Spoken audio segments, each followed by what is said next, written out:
Tengah proses hukum yang berjalan, Anda Mas Roy mengadu ke Komnas HAM karena ada dugaan kriminalisasi. Bukti apa yang mendukung itu? Gini, jadi Komnas HAM itu adalah sebuah komisi hak asasi manusia yang dibuat di Republik ini untuk kemudian masyarakat yang merasa hak asasinya kemudian diserang atau hak asasinya itu kemudian dikriminalisasi, itu kita boleh membuat laporan.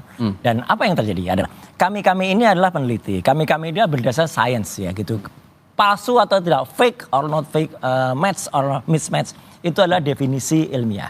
Dan ketika kita mengungkapkan tiba-tiba kami oke lah kalau 310, 311 atau 27A yang tadi disampaikan Bang Silvester itu kan memang pencemaran baik.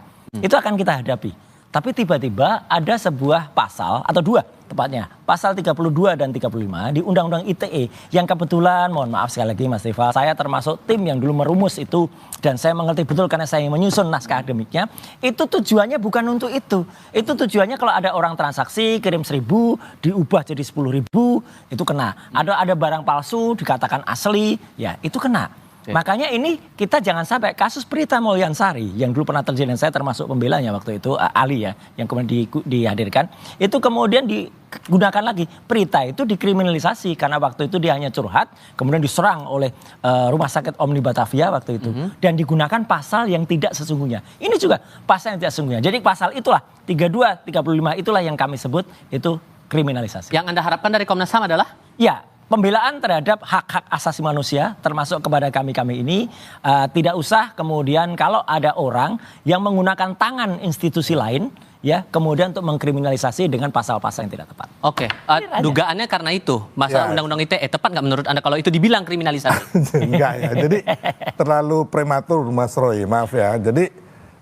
untuk pelaporan Pak Jokowi di Polda Metro itu baru tahap penyelidikan, belum gelar perkara, belum penyidikan, belum dikirim ke kejaksaan. Jadi itu kan baru dugaan Mas Roy. Tapi pasalnya ditulis, Pak. Enggak. Jadi itu kan nanti kan fixnya ketika sudah P21 dikirim ke kejaksaan gitu loh. Kalau sekarang ini kan masih sangat prematur. Kalau aku lihat dari media nih ya kan, mereka bilang Mas Roy sudah nggak ada celah nih. Kalau ini media nih ya kan, nggak ada celah lagi untuk menuding ijazah palsu. Makanya ke Komnas HAM meminta perlindungan. Kalau aku baca di sini nih ya, bukan dari saya loh Mas Roy. Jadi menurut saya alasan-alasan yang dibangun Mas Roy dan kawan-kawan sampai bilang ada kriminalisasi, terus ada Pak Jokowi melaporkan rakyatnya, gitu kan si Abraham Samad, terus Pak Petrus Celestinus sahabat saya mengatakan ini nggak usah lanjut gitu loh. Menurut saya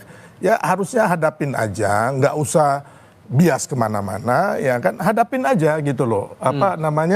Pokok perkaranya, pokok materinya apa gitu loh ya kan. Jadi kita nggak perlu lagi mencari hal-hal yang di luar ini menurut saya ya kan. Itu Mas Roy. Jadi kalau menurut Anda dengan sudah dibilang tidak ada unsur pidana dari laporan TPU ke Barreskrim dan tapi masih ada gugatan perdata di beberapa tempat, menurut Anda muara ujungnya bakal kemana nih kasus? Kalau yang gugatan di PN Solo dan PN Sleman, menurut saya akan berakhir dengan ditolak ya, atau NO. Karena kita udah melihat bahwa mereka nggak punya legal standing, terus yang kedua sudah beberapa kali juga, sudah 3 kali ada gugatan mengenai ijazah palsu itu. Kalau nggak salah di PN Jakarta Pusat, terus di Solo juga, sama di Petun, itu 3-3-nya itu yang satu mereka tarik mundur, yang duanya NO juga, gitu. Jadi ini kita melihat yang lalu dan yang sekarang, saya nggak tahu lagi bukti baru apa yang akan mereka ajukan, novum baru apa gitu loh. Yang kalau menurut saya sih nggak ada. Jadi kembali lagi kalau saya melihat ini yang harusnya sebagai sahabat, saya boleh mengatakan Mas Roy harus fokus yang mereka dilaporkan. Karena kalau ya, yang di Solo kemungkinan Mas Roy nggak ikut ya sama teman. Termasuk yang di Barreskrim ini Mas Roy nggak ada. Hanya bos ini bagian ngoceh. Nggak ada celah katanya. Nggak ada. Ya ada celah tuh, yakin. Ya tunggu saja ya, nggak apa-apa, ramalan Bang Silves sahabat saya ini kan nanti NO ya, kita tunggu saja. Kalau memang kemudian benar-benar NO ya hebat, dia udah meramalkan atau bahkan ikut ngatur supaya NO gitu. siapa saya bisa ngatur, Loh, Mas? bisa lah, bisa Saya lah. bukan siapa-siapa di Republik ini. Kan Kalau Mas Omer. Roy kan orang yang hebat ini, ya kan? Nah, gitu. Jadi gini, Yang tahu semua hal, ya kan? tapi artinya gini, semakin ada nanti apakah bukti baru itu bisa ada. Ya bisa jadi seperti dulu kasus misalnya gubernur di Sumatera Utara, ya kan? Ya. Lewat proses bupati, gitu, tapi tiba-tiba ketika gubernur pada saatnya akan terbukti. Ini pun saya juga percaya pada saatnya juga akan terbukti. Gitu loh. Karena seperti apa? Seperti tiba-tiba di ujung tiba-tiba kita bicara, ya saya harus bilang, tiba-tiba ada seorang yang sangat jujur, seorang yang namanya Pak Kasmujo yang dulu disebut-sebut dosen pembimbing skripsi terus diralat, dosen pembimbing akademik. Pak Kasmujonya bilang saya bukan dosen pembimbing skripsi dan saya masih asdos. Ya kayak gitulah. Nanti akan Ya ada. saya sih kalau meskipun Mas itu kembali mau itu saya ada bawa sedikit bukti ya. Apa tuh? Mas Suryo Roy bilang Pak bahwa Dumatno itu.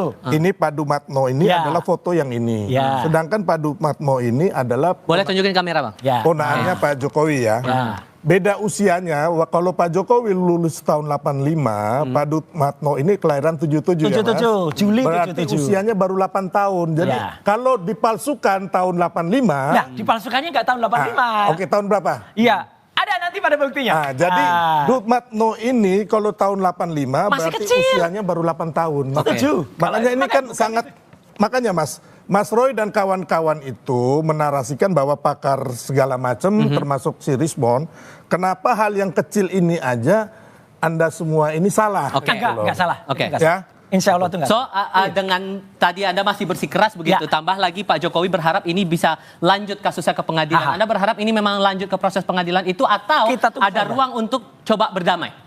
Kalau dari kami nggak ada. Satu lagi yang penting ya. Apa? Tidak ada dan jangan diplesetkan. Katanya ada upaya kami damai dan minta maaf gitu.